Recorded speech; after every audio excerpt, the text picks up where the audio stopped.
Back in the mid-2010s, I started hearing about the transition to a digital-first world. Yeah, there was kind of this belief by owners of TV and radio stations that new riches could be found by just leaning into social media, the web, and yes, of course, podcasting. They would save the day as broadcast profits started to decline. The answer was simple. Mainstream media could be the leader in an age of digital content. But of course, we all know that did not happen. Those same companies still struggle to hit revenue targets.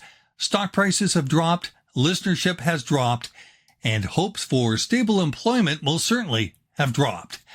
But why? My next guest is a former program director at CJOB Winnipeg, a seasoned broadcaster with experience as an announcer, music director, and people leader. Now he's one of the country's foremost experts in podcasting.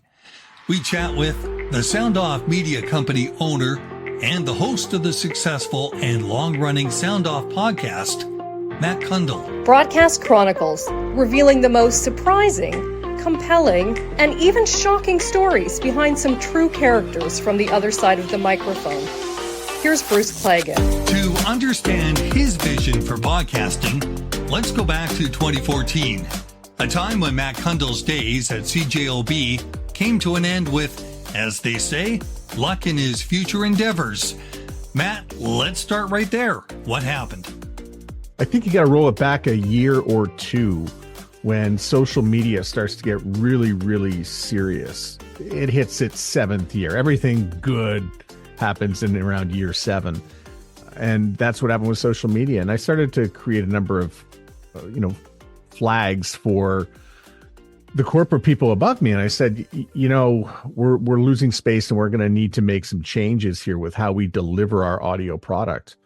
And it's kind of fallen on deaf ears in the podcast world. And shortly thereafter, I was transitioned out after probably spending too much time worrying about social media and not necessarily the on-air product, but really looking for ways to either marry the two together or to find ways to keep listeners engaged.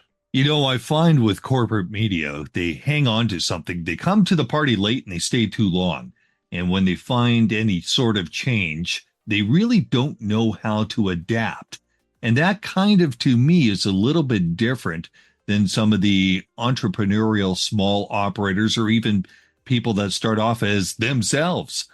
Actually, I found in radio, going back to the creation of Facebook, I heard stories of companies, hey, should we put the radio station up on Facebook? It's like, no, we're working on our own Facebook. So, okay. So yeah, I've heard a lot of pushback. There was pushback. I remember at CJOB, which is a news organization, a news radio station. Yeah. When I said, Twitter, I said, well, we don't need that. I said, well, I'm going to make you a Twitter account anyway. So, when I look at just having to get things started, it can take forever. I think everyone's very hell bent on the 30s and the 60s that they're selling. They love top of the hour news and radio. They become very married. And even when it comes to ideas and promotions, hey, we did that last year. It's going to work again this year. Yeah. Let's bring that back. We did it in that one market. It's going to work in all the markets. Why is that happening? What are they missing in legacy media that you see? If you would like to know the answer to anything strange that legacy media does, you just have to follow the money. And by that, I mean the corporate money. And corporations need returns every quarter. And something like podcasting is not going to deliver you a return in a quarter. It takes 3 years to build an audience. And that's an alarming thing for people to listen to. Even if you're starting a podcast, I have to do this for 3 years. So yeah, we do. We're going to have to work. But the thing is, radio and television are already doing that. Anything great that they've ever built takes a minimum of 3 years. Right. And why does it take 3 years? Because that's about 1,000 times, right? 365 days in a year. You multiply that by about 3 years. It's about 1,000 times. That's a habit. That's when the human will create a habit. So they do something about 1,000 times, then they become a habit. When did your radio station take off? Year 3. When did your morning show take off? About year 3. right? First year, we're figuring it out. Second year, we're getting our voice. Third year, we're ramping it up. And radio just can't figure that out. Pretty much everything I've learned how to be a successful podcaster has come from the things radio has taught me. But radio is no longer practicing those things that have made them great over the years. It's come down to, well, we have to make budget this year. Oh, we've had a very low quarter. It's so short-term thinking. You will never get anything accomplished if you think in such short terms. Digital first, but when they say digital first, I have found that it means digital right now. It's going to solve our problems. And I think that's what you're saying. And it really is kind of foolish. You know as well as I do, you live in this day to day with clients, but you need to build something before you even think about monetizing. Absolutely. I think it was the hardest lesson I had to learn. I wanted something right away. And it took a few years to get my podcast business off the ground. It took a few years to get my podcast off the ground. The biggest year that I had was 3 years in. In my third year, we started to get some really, really big numbers. I was really one of just a handful of radio and broadcast podcasts that was out there. And I had some of the biggest numbers ever, but it takes time to do this. And, the digital thing that really scares broadcasters away are the dimes. Well, we're not going to be able to do this by the end of the week, the end of the month. It's really not as much money. I think we'll just stick to doing the same thing over and over again and going for the sure thing. Well, if you keep going for the sure thing over and over again, you're going to get about the same thing and a little bit less every year, especially when you see like all the new ways that you could be listening to the radio. It could be on a smart speaker. It could be through Apple CarPlay. It could be any number of ways, right? It could be through a cell tower, all sorts of ways. But have you really incorporated it into what you're doing? No. So this is why we're seeing an erosion with radio. An erosion with radio, but I would even say that it's an unnecessary erosion with radio.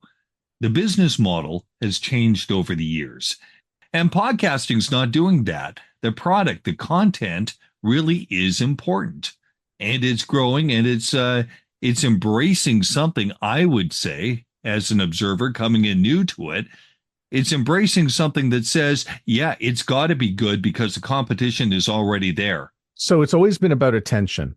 Where is the listener's attention? And if it's on social media, yeah, you might have to be on social media. And then you might have to find a way to get their attention while you're on social media. And this is hard. And this is kind of why radio struggles, because we've really only known one way. And now all of a sudden, now we have to incorporate a little bit of video into this. Maybe we're going to have to put in a little bit of production and time.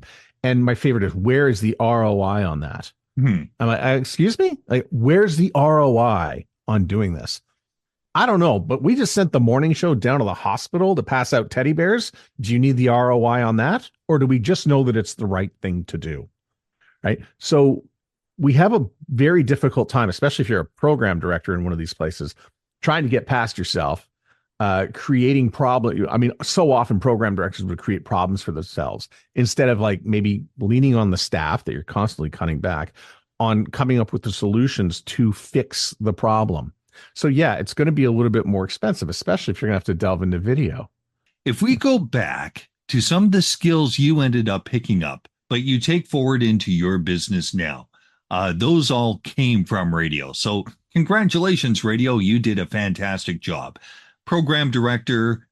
Before that, you worked in audio production, worked behind the microphone, of course. Run me through some of that. What did you take in that's really helping you even today? I think podcasters, one of the bigger mistakes they make, and I should clarify before I continue, is that when I look at podcasting for the last number of years, that's on-demand audio, okay? Yeah. And radio is live, local, and now, often, unless you want to move it over to podcasts. So I think when I thought about radio and podcasting, they're not the same. They're different. One is on-demand, and the other one is live, local, and now. Podcasting actually has more in common with books and magazines and blogs than radio. The only thing that radio and podcasts have in common is the microphone and the audio. So if we separate that out, now what? Okay, now let's get into some of the radio skills that we can move over to really make podcasting go. And podcasters mess this up all the time. Okay. And that's being consistent. Release your episode or whatever it is that you do at a particular time every day or every week or every month. Be consistent. The audience is consistent. They know when the weather and the news are going to be read on the radio. They know what time the morning show starts. You should see the number of talentless people on the radio who have built Hall of Fame careers based on showing up every day, right? They say it's 50%. It's probably worth 90% of the marks, just being consistent. So when I got consistent with my podcast, I got 20% more listeners just because people knew exactly when it was coming out and I was built in to their media consumption diet. That's cool. We like that. Radio is really good at promoting, right? Creating promos, setting appointments, letting people know when, what, how, doing it in a short, concise way. Radio is really good at delivering a message. Or if you're a performer on the air, it's be tight and be bright. Mm-hmm. And there are so many podcasts that is not tight and bright. Talking about your breakfast for the first half hour of your 2-hour podcast, right? So there's still a lot of podcasts out there, and it's because there's really not a lot of program directors to save them from themselves. And even with a show like Smartless that does really well, that show needs a program director. They're talking over each other quite often. So those are some of the things that I brought over from radio that I really understood. And the other one is sound. I've always been so lucky to work with an engineer who was like, what's going on with the transmitter? How's it sound? Is it crisp? Is it clean? And the number of people who turn on microphones in an echoey room, sound that is inconsistent. I got to episode 4 of my podcast before I went running back to a radio producer to say, you've got to help me make this sound better in the car so that this is a nicer listen. And so we are blessed in radio to have had all these wonderful people and tools, a promo department, a marketing department, an engineering department, and a sales department. But when you're on your own, you don't have all of them. Yeah. And so you really do need to go back and lean on people to do it. I mean, podcasters, it's only recent we've been able to get a call on the air. I was lucky enough to have one of these PBX boxes that I helped myself to from the radio station on the way out the door that allowed me to get phone calls. By the way, people that are actually just listening to this, what you held up is just a basic box with a few dials on it, but it allows you to take phone calls, eh? Absolutely. I might be still the last one with a landline. But back in 2016, when I started my show, I just wanted to make it so that a radio executive could call me from their desk and I could bring them on to my podcast. But in podcasts, you're really cutting out a small slice, aren't you? And really hitting it hard. Like you have to know what that audience is. You're not going for general. Absolutely. I mean, if your podcast is about everything, it's really about nothing. And so riches in the niches, as we like to say. And so you don't really want a big audience. You want the right audience. So when people say, what's your podcast about? It's about broadcasting or broadcast and podcast as it is now. But I know exactly who's listening to the show. And they say, well, how do you know exactly that these people are interested in broadcast and podcast? Because why would they listen to this blather if they weren't interested in this subject matter? So, the more niche a podcast is, the better it is to connect with people and to actually make money. So I've actually struggled to get money in for podcasts that have 100,000 downloads a month because they're bringing on guests every week and it's pretty general, but you're dining out on personality. However, if it's about basket weaving or if it's about, the outdoors or something quite niche, it's a lot easier to monetize because Mountain Equipment Co-op wants to be a part of that show. Yeah, right. And they can understand it. And they understand who's listening and why. Now, in the world of podcasting, I see so many people that, they're having a good time. It sounds kind of fun. They're having yucks between two different hosts, maybe.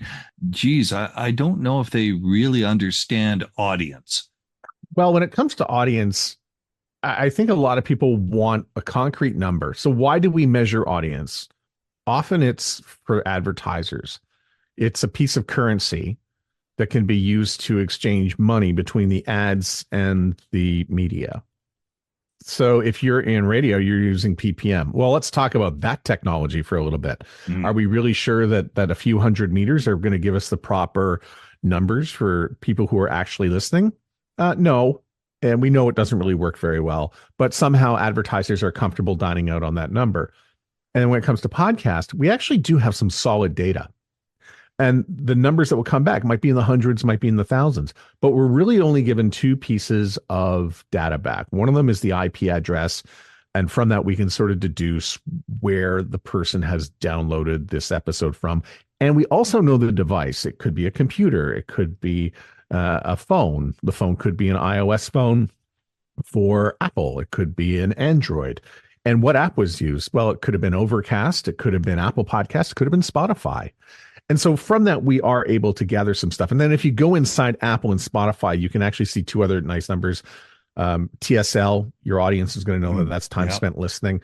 And we can see how far people got through the episode in Apple and Spotify. But again, that's a smaller chunk of the audience. That's not every download. Not every app is going to give that information back. So yeah, we're dealing with different numbers. And then the ad people are like, well, that's 208. The cum of CKNW is 1 million. So yeah, we know which one they'll use those numbers against you. And remember that number, that download, I said, if it's a few hundred, you have to have listened to at least a minute for it to count as a certified download. As opposed to YouTube, like you can just click play on YouTube. That's a 1. So it can be influenced by bots. You got to be very careful with some of these numbers. It's people want to think of it all as, one big, one sort of set number. It's not. It's a pile of fruit. And you're counting apples and oranges. Absolutely. Did the ad agencies get podcasting yet in our country? No, they don't. Okay, so what has to happen here? Well, in Canada, I think by nature we play it very safe. We're fairly conservative, easygoing bunch. The budgets are kind of set, and it takes a little bit of engagement and adventure to go into the podcast space. Most of the time I've had discussions with ad agencies. They're not very educated on the technology and how it works. I think that falls on podcasters, but I mean, podcasters are, we're pretty independent people, right? Mm-hmm. And so I don't know how much time somebody at an agency really wants to spend working with a podcast that's about basket weaving in order to, move a few baskets. It takes time. It takes phone calls. It takes engagement. It takes a special creative. So for instance, one of the things I do at the SoundOff Media Company is I voice a lot of podcast ads because I know how to voice podcast ads. You can't take the radio ad and just put it in without blowing people's ears off and people going, that's not a very nice experience. Podcast, it's often a headphone listen as opposed to, being in the car. You need to have a different sound level. You need to have a personable and warm read, which is why people call me, and I'm thankful for that. But it is totally different. And from that, when you need new creative, like a host read ad, we have to come up with talking points for podcasters. So these are just some of the pain points that are inside an ad agency. However, those who do get involved with a podcast, you will find some incredible results that, and this is another thing. Podcasting is very trustworthy as a medium. Radio is very trustworthy as a medium. There's some real people behind it. And yet these ad agencies are all pouring their money into the social media tech companies, which they have no trust for, but they absolutely love the numbers that comes back from them. Right. So we can sometimes get addicted to the currency that are given. Oh, look, 100,000 impressions. Well, what does that mean? Because I'm scrolling so fast anyways, and I never cared in the first place. It's always been very difficult to draw a line back to audio. How can you tell that this radio ad worked? And often it works like the records that we hear on the radio. It's frequency. How many times does it take before people are familiar with a song? Well, it's a few hundred. And that's why buying frequency and a lot of possibilities with ads on the radio, that stuff works. Buy 30s. We're going to pile them in there. That's good. People are going to remember it. However, in podcasting, we don't have that much inventory. So let's make it a nice 1.5-minute warm read by the host to really endorse and sell a product. And that host read ad has been the most effective so far in podcasting's 20-year history. But would you say that audience is a more dedicated audience with a podcast, a more passionate audience? Yes, absolutely. And trust, I think, is the operative word that Trust, really comes in. engaged is the word I was looking for. Yeah. And friendship. Uh, so let's look at what somebody had to go through to get your show. They had to physically download it. That means occupying space on the phone. Yeah. Occupying someone's hard drive space, like 40 meg worth, that's pretty valuable. And then giving up 40 minutes of time, perhaps, or 30 minutes or whatever it is to listen from end to end to this individual show. That's a pretty big piece of dedication, and to do it on demand when they can, right? And they've also discovered it. So they probably likely searched for it as well. So there's a lot of things that went into going to find the show. We're not getting hit.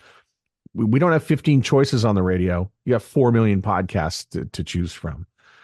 So there's a lot of that people go through in order to engage with your show. Yeah. Tell me about your business and where you're going. In light of all that we've talked about here, where do you see the future for you? And that's something that I've been really struggling with over the last probably the last year, as changes have really been made. It's so much easier to make this connection. It's so much easier for people to be doing podcasts on their own, but it's harder for them to be doing great podcasts. The tools are all there now with AI coming in to be able to just edit a show without actually, looking at the audio waves that you and I might have had to have, come across in a newsroom. You can now just take the transcript, trim the transcript, and, edit the show yourself. It's all very visual. There's a lot of, I like to say assisted intelligence, not necessarily artificial intelligence, but assisted intelligence to get people to, grab the clips and litter social media with the highlights from their show. So it's become a very, very noisy space. And maybe, 10 years ago, it was like, I'm going to need somebody to really help me with the technology for this. Now we're at a point where people think they know how it all works, and they'll do sort of an incomplete job with it and feel that they're out there anyway. So it's a very, very, very noisy space. Also, the advent of, I don't want to say the advent of video, but video podcasting and the rise of people using video has made the business more expensive. And so people do need a form of video in some capacity. You actually don't need video, but a lot of people feel that they need video. And so that's led to some things around my office. Well, we're going to have to get a better camera, and we should probably clean up my room behind me. We should also probably, put on a shirt and tie before we make appearances on video. No, you don't need that. Okay. But I had thought, oh, okay, I'm going to have to shave as well. But these are all considerations. And when you start to deal with the two big ones, I think, which is YouTube and Spotify, who are really vying for that video piece of pie. And a lot of people want to have video success. Yeah, you have to start playing by their rules, and they make it hard for you to succeed. I mean, you have to make a decision. Do you want to be a podcaster, or do you want to be a YouTuber? And but do you want to be able to use podcasts, or do you want to be able to use YouTube to promote your podcast? Well, that's another conversation. So what I find is that what was once fairly turnkey with a number of podcasts, we now have to break out into bigger strategies. So we've got 70 podcasts that need 70 bigger strategies than we had before. And so that's the challenge that I'm facing now is coming up with the time to make sure that all those strategies are aligned. But as you face these challenges, one thing I have to commend you for is you do reach out and share your wisdom. And that's great, because there's a lot of things that we don't know. Yeah. I feel bad for people because I made a lot of mistakes when I started. I spent probably a year. I didn't know that. Like, what was I doing on SoundCloud?